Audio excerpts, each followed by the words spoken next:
So you want to be a canine handler? Well, we're going to talk about it right now.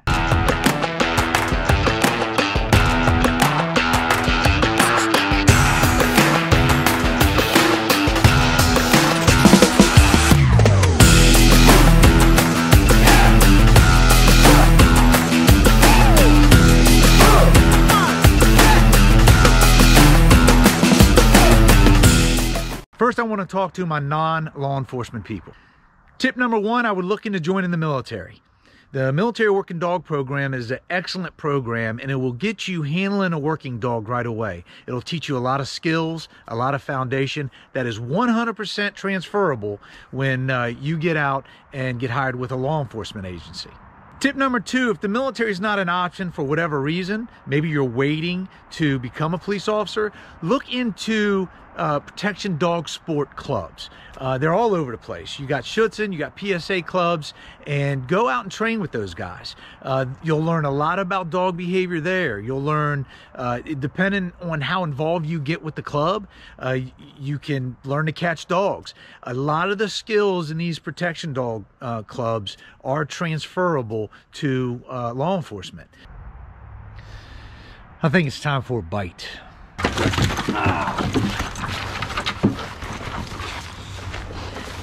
Oh yeah, straight back, count it. Yeah, now I want to talk to my law enforcement people, okay? Maybe you're in the academy, maybe you've been on the agency for 5 years, and you're interested in being canine. My first recommendation would be to go attend a decoy school. You can pay for it yourself. Maybe your agency will pay for it, but it's solid training, and the skills you'll learn, the dogs you'll catch, things like that, you'll learn so much from a decoy school. And it's completely transferable. Your trainer's going to appreciate it if you show up on day one and you have some dog behavior knowledge and you know how to catch a dog. Another thing I would do is reach out to your agency canine if you haven't already and find out what they like to see in their handlers. What's the selection process like? See if they'll let you attend training. Some agency may even let you be involved in the training and catch dogs and things like that.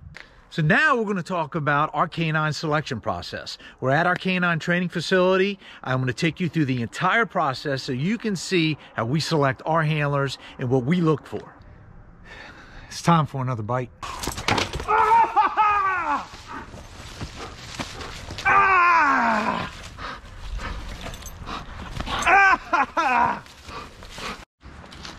All right, the first step in our selection process is a simulated track. And with the simulated track, we have a handler who's going to tie a 15-foot line around their waist. On the other end of that line is going to be the handler prospect, for lack of a better term.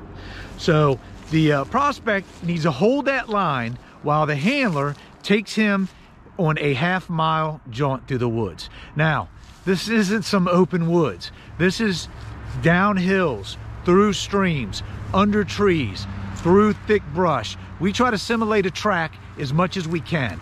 Yep, it's about that time. Take him in. Yeah. Yes, yes. Good seller. Yes. Good seller. Hold right there. Good seller. Yeah, you just keep fighting. Hold right there. Yeah. Good seller. Yeah. Good seller.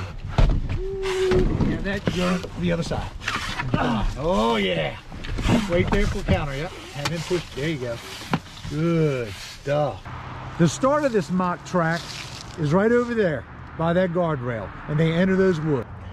All right, so that handler prospect is going to come out of the woods right behind me, and they're going to head towards the obstacle course. He'll drop the line right about here, and then he hits this course. Now he's going to negotiate these walls, each obstacle, one at a time.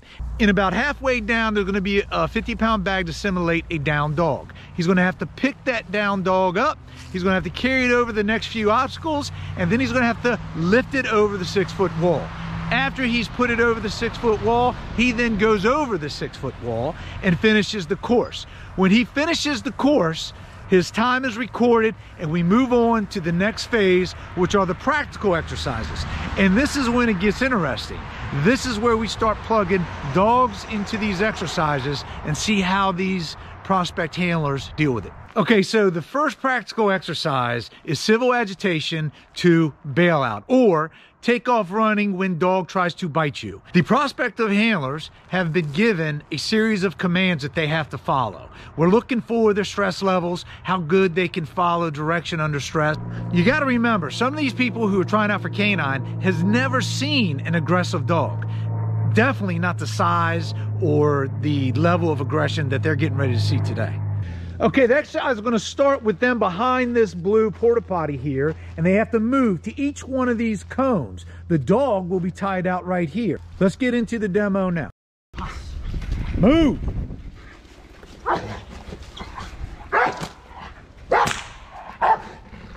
Move!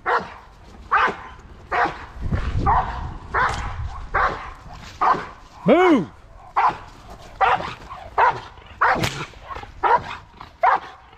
Move!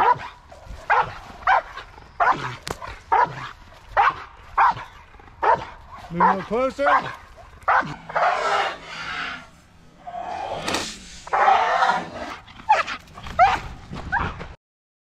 Woo! That was intense. That dog was having some fun right there.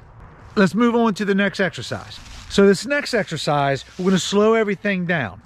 The prospect handler will be on one side of the fence, the canine will be on the other side of the fence. And what this is going to do is just let them see what it's like to hold a police dog while it's being agitated.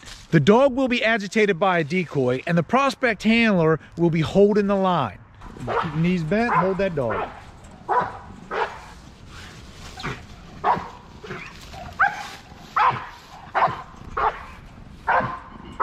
All right, now we're going to move on to the third exercise. This is where the handler prospects actually take a bite. We do this by using what's called a passive man bite. Passive man is one of the fundamental skills that our dogs have to learn to do. The reason we use the passive man bite is because out of all the decoying that handlers do, most of them will agree their least favorite is a passive man bite. With a passive man bite, a lot of times you're buried, you're under a bed, you're somewhere acting like a suspect, being completely passive. The dog has to locate and engage, and you don't even know where he's going to bite you at. So knowing this is what we use for handler prospect. We want them to be able to make an educated decision about being a canine handler. So what better way to make them uncomfortable in one area that not a lot of handlers like, so they know. That way they can't say they didn't know what they were getting into when we're in a patrol dog school and, you know, we start burying them under boxes and leaves and hiding them under beds and under vehicles and things like that. It's very uncomfortable and not a lot of handlers like doing it. So the passive man bite's going to happen right behind us, and let's get into it now.